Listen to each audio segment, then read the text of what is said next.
ايه سر رابطة الأندية واتحاد الكرة يرفض تأجيل مباراة الأهلي والمصري في كأس الرابطة اللي هي الرابطة اللي هي الأونطة دي أصلا اللي هي رابطة الأندية، المفروض اللي هي رابطة الأندية مش نادي واحد. ليه؟ تعنت واضح وصريح ليه من رابطة الأندية ورفض دي تبص تأجيل مباراة الأهلي والمصري، معناه يعني ده كأس أونطة، دي بطولة أونطة. ليه؟ بالله عليك قبل ما اكلمك في الموضوع دوت تبخل عليها باللايك والاشتراك وتفعل الجرس وخير نبدا بيه الصلاه على الحبيب. اللهم صل وسلم وبارك على سيدنا محمد وعلى اله وصحبه اجمعين. بص يا سيدي، انا هوريك الفرق بين هنا وهنا، هوريك الفرق بين جهه وجهه تانية خالص خالص. تمام؟ خليك معايا اصبر. الهلال السوداني المفروض ان الاهلي هيلاعب الهلال السوداني في مباراة مصيرية يوم 31 آخر الشهر ده، فيها يا نكمل في الأدوار الإقصائية من بطولة أفريقيا يا إما نطلع بره. ده بالنسبة لمين؟ للأهلي والهلال السوداني. المفروض إن كل اتحاد بيقف جنب الفرقة بتاعته اللي هي بتشارك في أفريقيا. صح صح أيوه. تمام. الهلال السوداني عنده مباراة قدام مين؟ فريق اسمه أهلي شندي. أهلي شندي ده في الهلال السوداني في الدوري السوداني. الهلال السوداني طلب التأجيل. حلو كده؟ الهلال السوداني طلب التأجيل. فالاتحاد السوداني تفضل مشكورا وقال له عينيا حاضر هأجل لك المباراة دي امتى؟ يوم 21. فهيفضل قالوا له لا احنا هنأجل لك بقى مش مباراة واحدة، لا انت هتفضل فاضي من يوم 21 لحد موعد المباراة بتاع مين؟ بتاع النادي الأهلي والهلال السوداني. واضحة؟ واضحة. هقول لك تاني اهدى بس. الهلال السوداني عنده مباراة في الدوري أمام أهلي شندي في الدوري السوداني. فالهلال السوداني طلب من الهلال السوداني، معلش كله سوداني بقى، طلب من اتحاد الكرة بتاعهم عايزين نأجل المباراة بتاعت أهلي شندي عشان خاطر يبقى مستعدين للاهلي المصري في المباراه المصريه، عايزين نصعد للادوار الاقصائيه من دوري ابطال افريقيا. فالاتحاد السوداني تفضل مشكورا وقال لهم عينيا حاضر هاجل لكم، هتفضل حق اللي هتفضلوا ما وركوش اي حاجه غير الاستعداد للنادي الاهلي من يوم 21 لحد مباراه الاهلي والهلال السوداني. ادي يا سيدي الاتحاد اللي بيخاف على الفرق بتاعته اللي بتشارك في البطولات الافريقيه او البطولات القاريه. تعالى على النقيض بقى، الناحيه الثانيه على العكس. الاهلي قدامه مباراه المصري في كاس الرابطه امتى؟ يوم 27. والاهلي هيلعب الهلال السوداني امتى؟ يوم 31. يعني في فرق يومين ثلاثه. فالاهلي ده الطبيعي، ده الطبيعي. طلب من رابطه البتاع دي، رابطه الانديه، قال لها يا رابطه يا مؤنثه، خد بالك يا رابطه يا مؤنثه، بعد اذنك انا عايز اجل مباراه المصري عشان عندي مباراه مصريه المفروض اللي انتوا عارفين مع الهلال السوداني قبلها بيومين ثلاثه. فرابطه الانديه طبعا ده ما ينفعش يا عم، ازاي؟ ما انا بقول لك في مباراه مصريه، ده انا جاي لك لاتحاد الكوره كمان بقى، يعني جاي لك بقى للحاجه الاوحش بقى، جاي لك لاتحاد الكوره، بس اصبر عليا. لا ما ينفعش، احنا ما بنأجلش، احنا كان في اتفاق. يا عم اتفاق ايه يا عم؟ ده احنا بنلعب باسم مصر وانت رئيس رابطه الانديه المحترفه المصريه، وانا اهلي مصري على فكره، بتكلم عربي، وده انا من مصر، ده انا حتى المقر بتاعي في الجزيره، انا الاهلي من مصر. لا ما ينفعش. طب على فكره الهلال السوداني الاتحاد بتاعه اجله، لا احنا ما بنأجلش. ايه التعنت الواضح والصريح قوي ده؟ ايه ده؟ انت اجلت للزمالك مصر سيراميكا، اشمعنى الاهلي؟ ما الاهلي المصري زي ما الزمالك اسمه الزمالك المصري، ولا الاهلي ده اهلي مصري والزمالك زمالك مصري. الزمالك انت اجلت له مباراه السيراميكا اللي هي قبل الترجي اللي الزمالك شال فيها 2 هناك في تونس. حضرتك اجلت له وطلعت بكل بجاحه عضو من عضو الرابطه المؤنثه، بكل بجاحه طلع وقال ايه بقى؟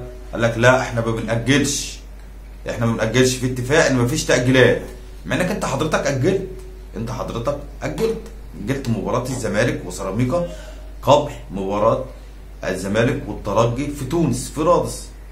يعني انت حضرتك بتاجل اهو، يعني في تاجيل عادي شغال اهو، الدنيا حلوه. اشمعنى بقى قدام الاهلي لا ويخش لك المصري بقى؟ المصري لا احنا بنرفض التاجيل، لا احنا مش عايزين ناجل. يا عم الحاج ده انت مصري، حتى كلمه اسمها مصري وانا الاهلي المصري. لا لا لا، احنا عارفين العداوه اللي بين الاهلي والمصري البورسعيدي. فالتاني بيدق على السلام بقى، طبل لك على السلام، لا انا مش هاجل. طب يا رابطه الانديه يا اتحاد يا كوره، لا لا احنا ما بنأجلش. نأجل ايه؟ احنا هو انت مصري زينا؟ ده انت اهلي كده، انت مش مصري. يا عم الحاج ده انا اللي على فكره انا بارقام القياسيه ديت انا اللي بخلي فرقتين في دوري ابطال افريقيا والكونفدراليه من مصر بتروح. خد بالك لولا انا كان هيبقى فرقتين وفرقه، او فرقه وفرقتين، او فرقه وفرقه. لا لا لا لا لا، ما ينفعش. على فكره انت واخد منتخباتك كلها من عندي، يعني انا يعني معلش انا حق باي حاجه في مصر هنا. لا لا لا لا. بص تحس ان الاهلي داخل حرب، تحس ان الاهلي داخل حرب، تعنت. بص تعنت واضح صارخ على النادي الاهلي انك لا احنا مش هنأجل، احنا ما بنأجلش، احنا ما بنأجلش للاهلي، احنا بنأجل اي فرقه ثانيه.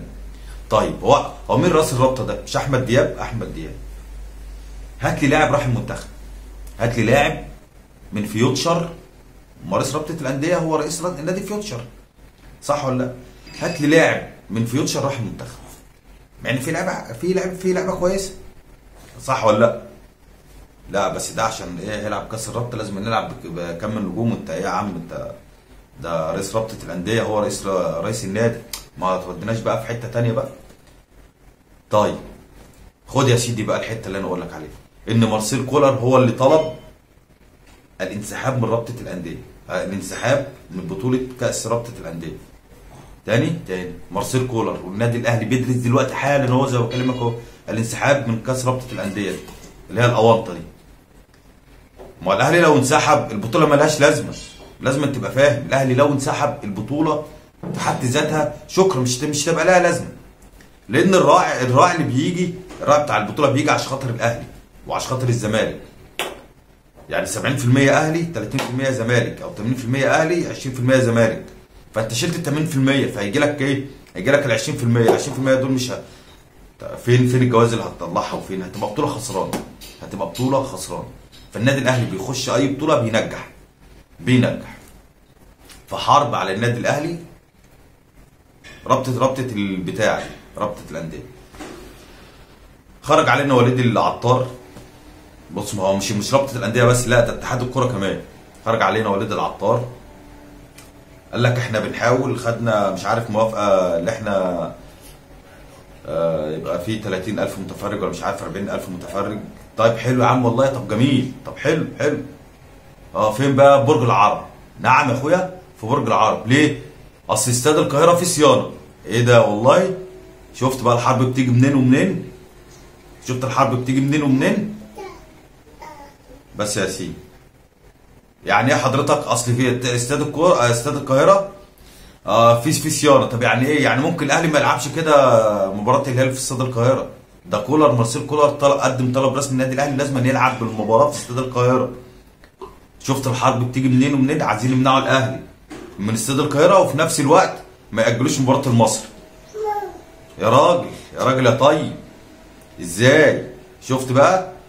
شفت مش اتحاد الكوره بس بيخرج علينا الراجل الطيب. احنا نلعب في الحمد لله احنا خدنا الموافقه. طب مش عارف 40,000 متفرج، طب حلو يا عم جميل والله، ده احنا 100. بس احنا نلعب بقى برج العرب. ايه ده ازاي؟ اصل استاد القاهره في صيانه وكده فمش هينفع. طب يعني ايه؟ يعني كده الاهلي ممكن ما اعرفش بقى، بس هو في صيانه في استاد القاهره. فالمؤامرات شغاله من تحت لتحت، الضرب في الحزام من الاهلي من تحت لتحت. لازم اداره الاهلي تنسحب من البطوله دي، لازم انسحاب من البطوله دي، من بطوله كاس البتاعه دي. والانسحاب اصلا منها اصلا يبقى فيها مالهاش علاقه باي حاجه في البتاعه دي. طالما المكياس من بكالين زي ما بيقولوا، طالما هنا يعني ايه على ذمتين. انا هجيبها لك بالبلدي كده بذمتين، بذمه مع فريق وذمه تاني مع فريق تاني. يعني الذمه هنا والذمه هنا، المفروض تبقى ذمه واحده. لا انت ماشي هنا على حسب الدماغ، اصل انا لو ما اجلتش هتشتم. عارفين هتشتم من مين. الناحيه التانيه عادي. بس يا سيدي بالله عليك اذا عجبك الفيديو ما تبخل عليها باللايك والاشتراك وتفعل الجرس، والسلام عليكم ورحمه الله وبركاته.